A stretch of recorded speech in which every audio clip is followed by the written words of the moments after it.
Gaye DeRusso with the Majestic Rider. So today I want to talk to you about how different horses learn.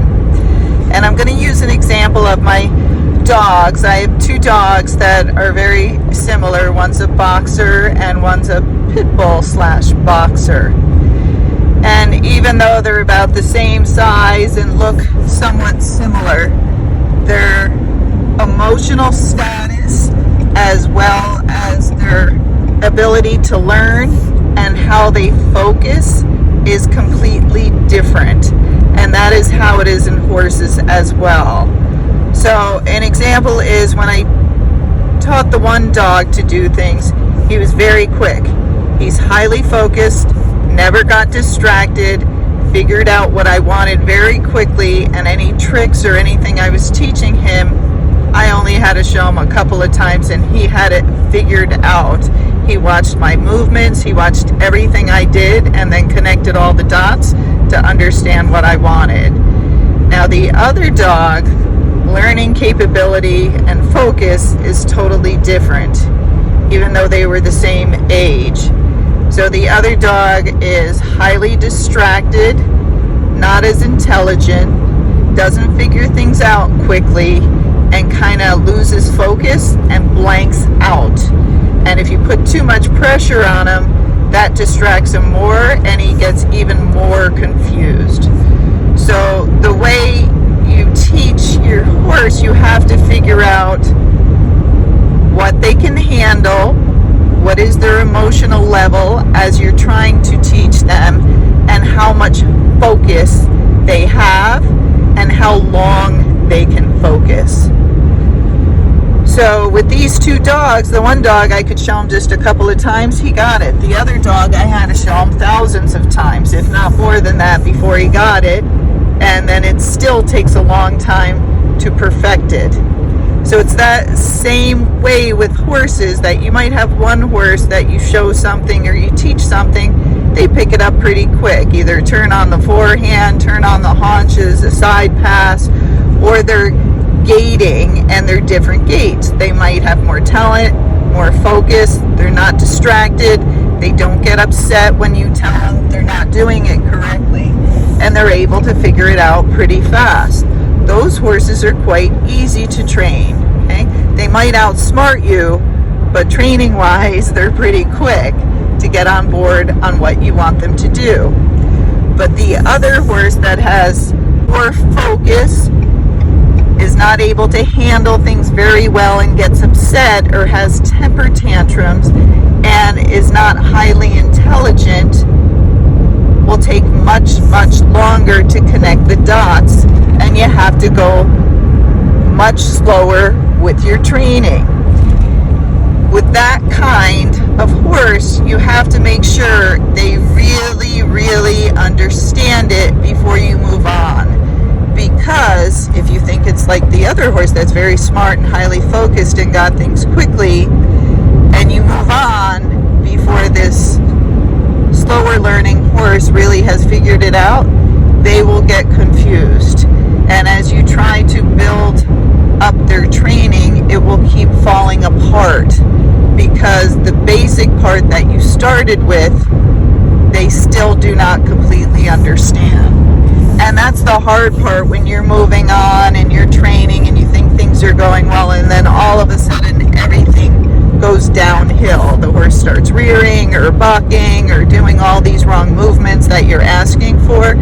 They are telling you you need to step back and reteach the first part again and make sure they have it down really well. No matter how boring it is for you, you have to go back and teach it until they really understand, and then slowly start moving on. Now, you might think the hard part is the repeating and doing it over and over again. That's a little bit hard. It might get boring for you, but that's what that horse needs.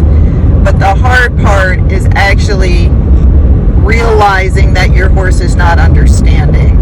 Realizing they really don't have it down, and they're guessing each time, and sometimes the guess is good, sometimes it's not so good. Now, it's not that these horses won't be spectacular or great horses when you're finished with them, they will. but each horse's learning capacity is different, and that is the hard part that you need to figure out in order to help them the most. Okay? Now you can even watch them figure out things in their pasture, in their stall, when they're playing things, and you'll see some horses, like if there's a lock, they can figure out how to unlock it pretty quick. That's the highly intelligent, focused horse. That horse will be easier to train, but again might outsmart you at times. The horse that's playing with the lock all day long and can't figure out how to unlock it, that horse is the horse that you're going to have to spend a lot more time repeating lessons with, repeating over and over until you're sure they really have it before you go on to the next step. Now let me put it in gaiting terms. So you have a pacey horse and you're working it and you think it has its walk and its flat walk pretty good. So you move on and you start speeding it up to try to get a saddle gait or a running walk, depending what gait your horse does, or a foxtrot.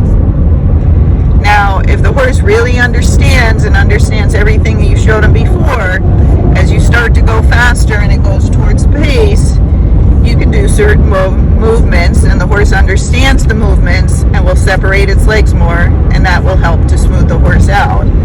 But if the horse doesn't understand those movements, doesn't understand a half halt, doesn't understand the leg pressure, doesn't understand how to bend, then that horse will just go to pacing.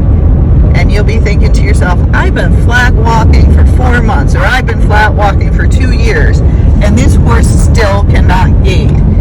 It's because you missed the part that it doesn't understand, and it doesn't have the tools to understand to separate its legs. Okay?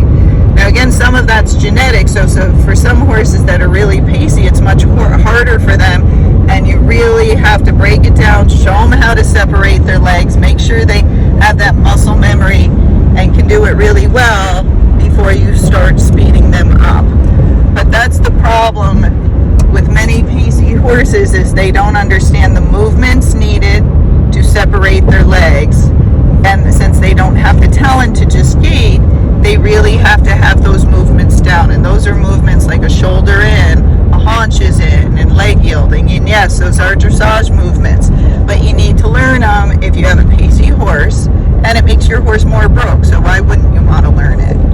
Now the same thing if you have a trotty horse. You're like, I got my flat walk well, or my first gait well, but every time I speed up, he goes into a trot. Again, the horse is not understanding what you want, and he might not know how to gait, so you have to show him, and you have to take the time that when we go faster, I'm going to raise your head up and sit back, and that'll help you get more lateral so I can get my saddle gait or the running walk. Again, the quicker the learner, the more focused the horse, the quicker they will understand.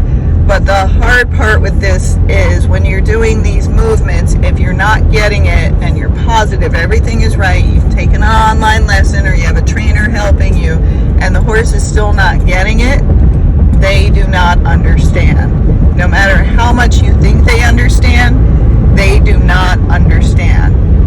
Horses naturally, for some odd reason, want to do the right thing for us. They want to help us, and they want to make us happy. So if they understand, they will try their best to do the right thing. Okay? It's not every horse, but let's say 90% of the horses will try to do the right thing. So if they keep doing the wrong thing, no matter if it's gait, behavior, trail riding, trailer loading, it is because they don't understand. They don't feel comfortable, they're not focused, they're distracted, or they're emotionally unstable and can't handle what you're asking them to do. So when those things are happening, try to take a step back and look at everything that's going on. Take them back to the beginning, make sure they have that good foundation, that they understand what everything means, they understand what the bit means, your leg means, your seat means, they understand all the lateral movements that you're trying to teach them, which again is basic dressage, but you need those things to help get those horses in gait. Okay? So remember, when you're having issues, Don't just think he's pacey, he's trotty, this is what I do. You want to think, is my horse focused on what I'm teaching him? Did he understand the previous lessons that I gave him? Is he highly distracted? Is he emotional and keeps leaving me? And you can tell that from their ears. Are their ears back on you, or are their ears forward and looking at something else? They're distracted. If they don't have an ear tilted on you, they're not with you. They're looking at something else, focusing on something else, okay? It's like staring out the window when you're in the classroom and you're not paying attention, and then the teacher asks you something and you're like, what? Did she say something? Because you're totally distracted. So that's how the horse is. He's not going to do the correct movement if they're highly distracted. So analyze all those things, not just what they're doing, but why they are not doing what you are asking them. And then work on that part. Work on their focus, okay?